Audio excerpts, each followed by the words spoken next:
Good morning, dear students. I, Vidyasagar, welcome you all in the e-learning class of Modern International School Iswa.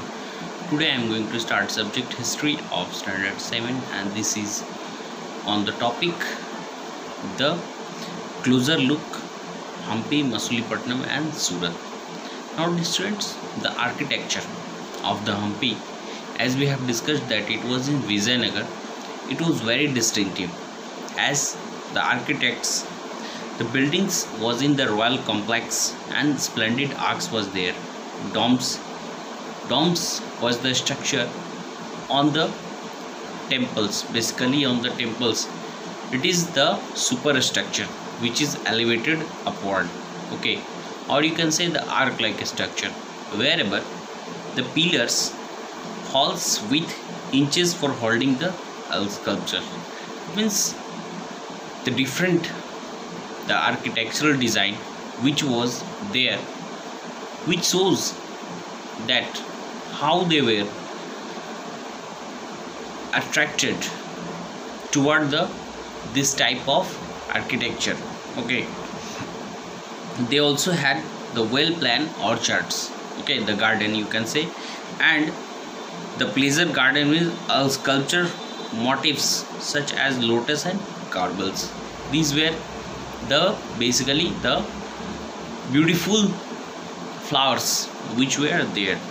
Now in the heyday, the 15th 16th centuries, Hampi bustled with the commercial and cultural activities. As we know that these areas were basically developed at the temple town, further as it was along of the coastal area. जैसे ही हम लोग जानते हैं कि ये समुद्र के किनारे का इलाका था, यहाँ पे जो था वो बेसिकली वो ट्रेड एंड कॉमर्स, व्यापार और वाणिज्य जो था धीरे धीरे बढ़ने लगा था, जिसकी वजह से क्या हुआ कि यहाँ पे मुख्य एक व्यावसायिक केंद्र की तरह बढ़ गया.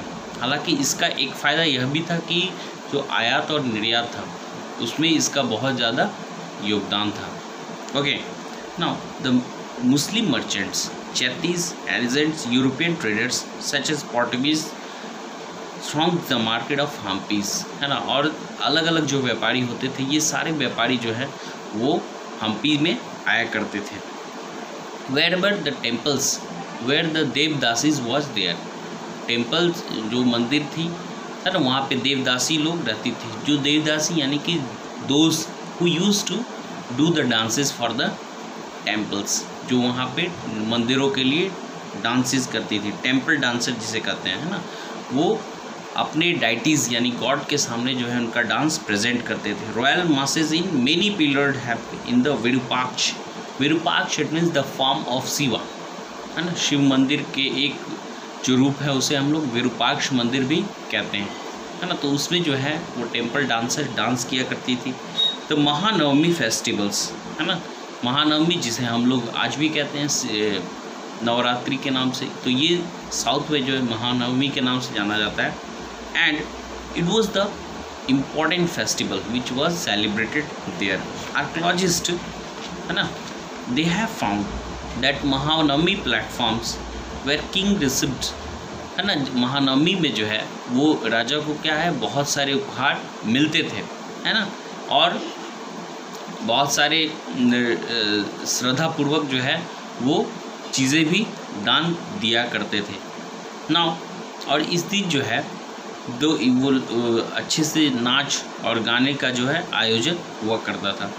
हम्पी का जो है वो पतन, it was just rinse by the defeat in the Vijayanagara in 1565, है ना. 1565 तक जो है हम्पी का पतन शुरू हो गया था, because it was the battles which was found with the sultans, Deccan sultans यानी कि दक्षिण भारत के जो सुल्तान थे उनसे जो है इसकी लड़ाई में, जो कि थे गोलकोंडा, बीजापुर, अहमदनगर, बेरार और बिदर, ये सारे जगह के जो राजा थे, इनसे लड़ाई में जो है इनका अपना खुद का जो अस्तित्व था वो कमज़ोर पड़ गया था.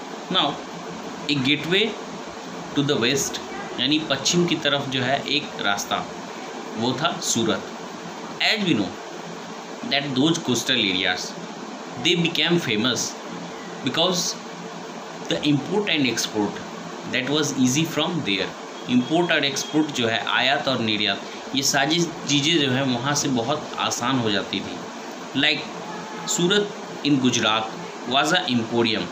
Emporium it means a place where goods from diverse production centre bought and sold, जहाँ से चीज़ें जो हैं खरीदी और बिक्री की जाती हैं।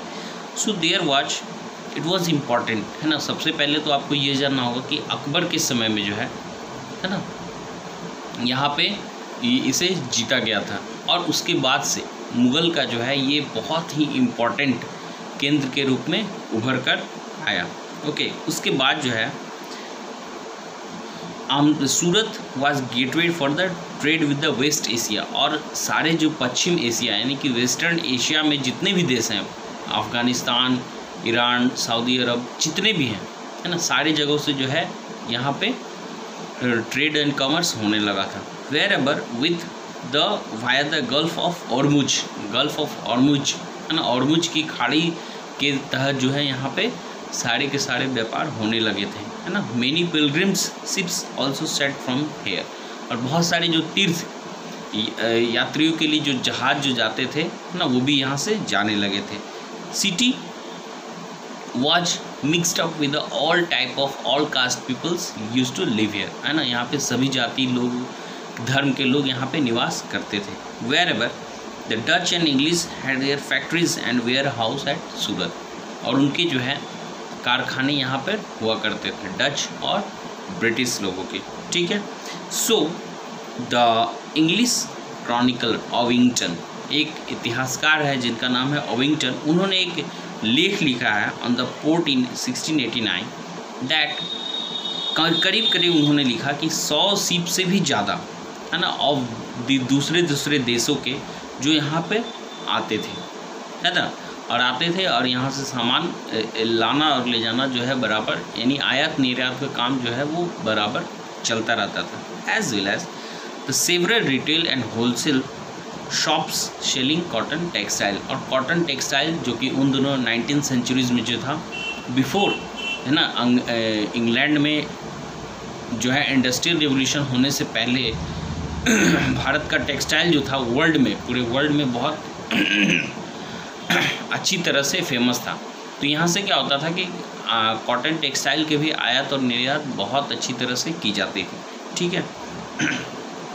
As well as textile of Surat were famous for gold lace and zari in West Asia, Africa and Europe, है ना। और इसके जो जरी, है ना, जरी जो से जो बने होते थे टेक्सटाइल, साड़ी, ये सारे जो हैं यूरोपियन देशों में बहुत ज़्यादा फेमस हुआ करते थे, ठीक है।